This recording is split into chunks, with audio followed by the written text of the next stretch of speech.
Righto, here's one of the little Ft817s, little 5-watt jobs, and I fixed a little dry joint in this one. It was just a little bit of a small issue, but minor, and it's come up pretty nice.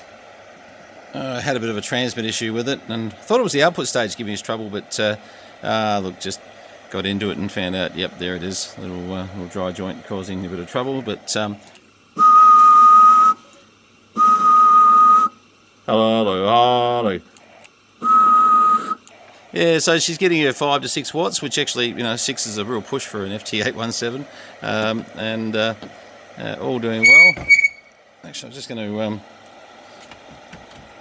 pop it onto the analyzer, and haven't had a chance to see. Well, sorry, I did earlier have a quick look at the receiver, but this will give us a bit of an idea. Oh, get in there. Hang on, I'll just put this. I need 2 hands for this. Hang on. Okay, let's see how this receiver is receiving. We're going to put whole stack of input. There's 50 microvolts into it there, coming off this little fella. And obviously at 50 microvolts it's going to be reading fairly well. So let's take it back.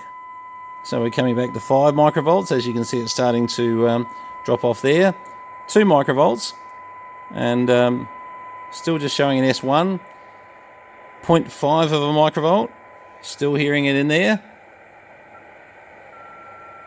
Oh, if I don't change the frequency would help. Sorry, just realised the phone. Jeez, I'll be right. Okay, so let's have a look there. Volume is what I was after. Turn up a bit. So at 0.5 of a microvolt, which is not a lot, let's take it down. You can just still hear it. It's deep under there. At 0.5 you can sort of hear it much more definitely. 0.2, 0.05 obviously it's gone. Not really hearing it at 0.1, 0.2, 0.5 a microvolt, which is within spec easily. And obviously, bang, to 50 microvolts there. So, let's get rid of the noise. And the reason I use the Yaesu meter on just checking power at times, the 1000S is a little bit average on really low power stuff. It'll show really low. Hello.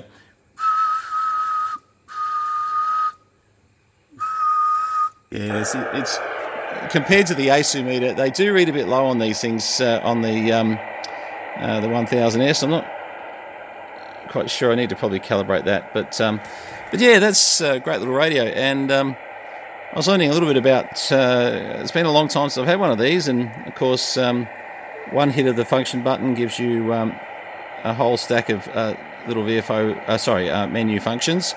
Get in there, so you can change meter power. You can look at, voltage on the radio, which we've got elected to do that.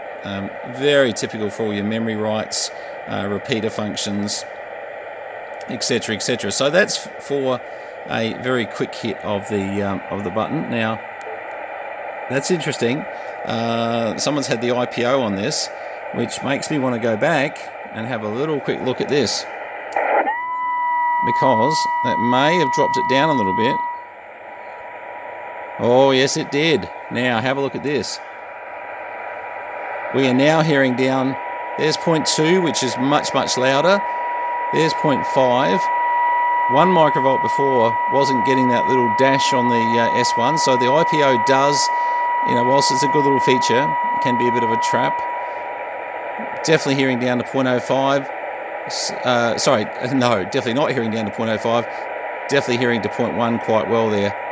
And just hear it there, and a real definite at 0.2. 0.5 is so solid in the way that you can hear it now. Amazing. So anyway, nice test. So good to go through the menus when you get a radio in and just see what, everybody has different preferences to what they like. Now, the meter you can change. You can basically put on ALC, SWR, modulation, or power. Now, there's another menu. If you hold the function button, just get out of that one, hold it for a second. Sorry, let's get my finger on it.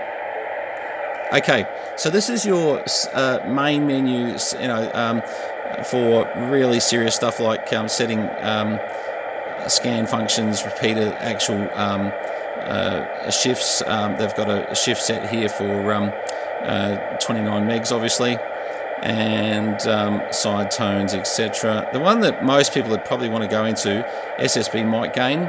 I'd always say on the 817s, throw your mic gain up a fair bit. They need every bit of drive they can get, sideband step, etc. So once again, pretty easy to get into these menus, not memories, menus, and set up whatever you need to just by holding the function button down for a second. Now there's one to actually have a look at. You've got rear antenna, and you've got does it change there? No, that changes. Got to remember how to change that. I thought it was that one. No, it can't be. Hang on, go rear antenna. Oh, we're both learning together here. Excuse me, can't quite see this. Oh, there you go, front antenna. Right, so the VFO is your toggle as such, as you can see, and we're on the rear antenna at the moment, but probably a trap for new players sometimes if you hook up an antenna and find out it's not working. It's in your menu there. Deep volumes, etc. Contrast for your display. I like the blue display, by the way. It just, to me, looks a nicer display. The orange I always thought looks a little bit washed out, so that's a personal taste thing.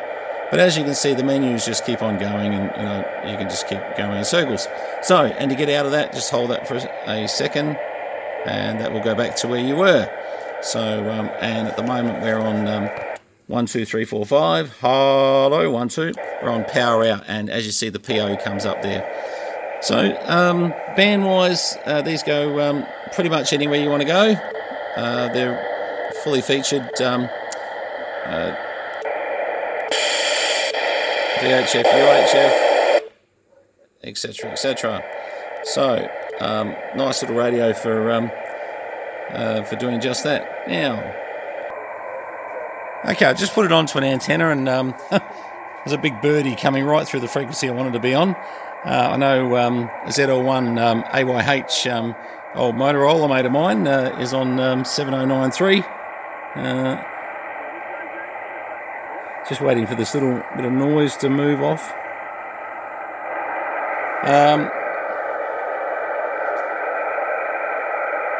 Oh, that noise is annoying. My apologies. I'm wondering whether there's anybody else on the band. Our luck, no. Hang on. Unfortunately, we've got this incredible noise going up and down the band. Could be something being generated in here. But Alan's just coming through. Let's use the other hand, I think.